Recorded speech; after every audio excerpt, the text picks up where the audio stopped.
Thousands will scan the newspapers and websites tonight to find a new place to live.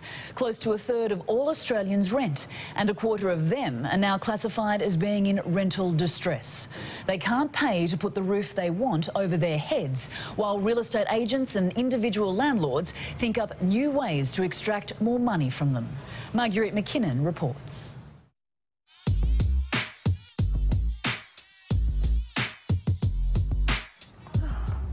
It's a horrible experience. The entire thing is a horrible experience. This is the second time I've done it in 3 months. Half the time you walk in and there's cockroaches and it's one room and, yeah, the study's like this big and it's crap. Finding a place to live has never been so tough. Rent in every capital city has jumped at least 10% this year. Now there's a double whammy. Greedy landlords and unethical agents pushing would-be tenants to cough up more cash or miss out. Offer more money, I suppose, is what other people do, so that's what's been happening, so you've got to do that. Today Tonight went undercover on a Saturday doing the rental rounds and found agents asking us to show the money to get the place. So if you're up against like 4 or 5 people... Yeah. The owner just goes through them individually. If someone throws in an extra $5 or $10, there's always another thing that puts an application ahead. In a snap, renting becomes an auction. Yeah. And if someone else makes a higher offer, we'll let you know. Right. And then you can always have the chance to meet it. Right. Yeah. Or a bit more. Or a bit more, yep. OK. But it doesn't stop there. Owners are also getting in. Is that a different real estate agent? No, she's going to try and lease it out. And I'm trying to lease it out as well.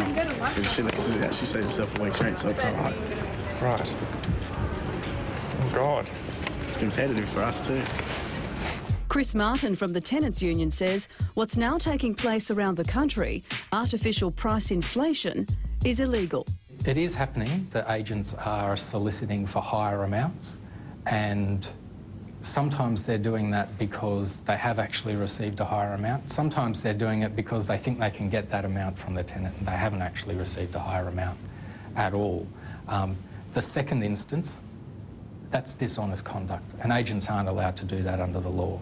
With vacancy rates at just 1%, renters are hogtight. They're actually putting like averages, like they're going between 240 and 300, and you just go, well, what does that mean? You know, you're going to pay 240 or 300, and it ends up being more than that anyway. And, you know, you talk about what questions they're going to ask you, how they assess you, so you've got a lot of discrimination, haven't you?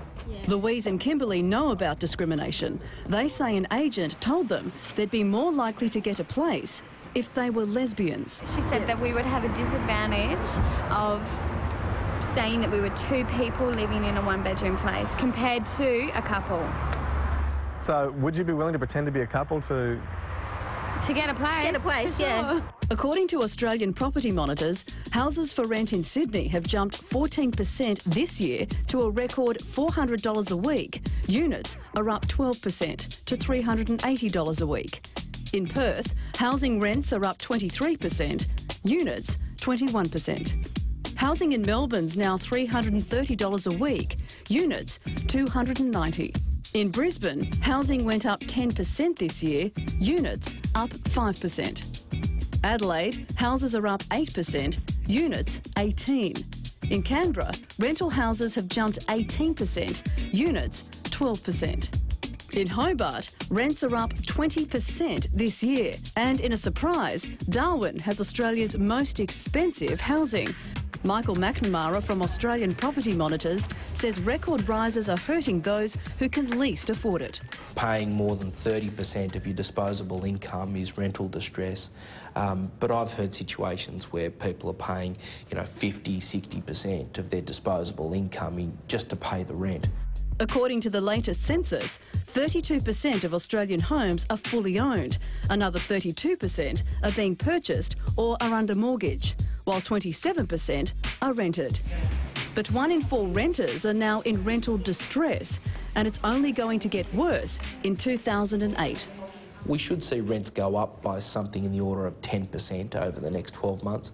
And obviously 10% year-on-year growth in rents is far outstripping the pace of wages growth. I've got 4 more houses to look at, and then I'm going to go and have a drink. And if you feel you've been unfairly treated while trying to rent, our website has links to the places and people who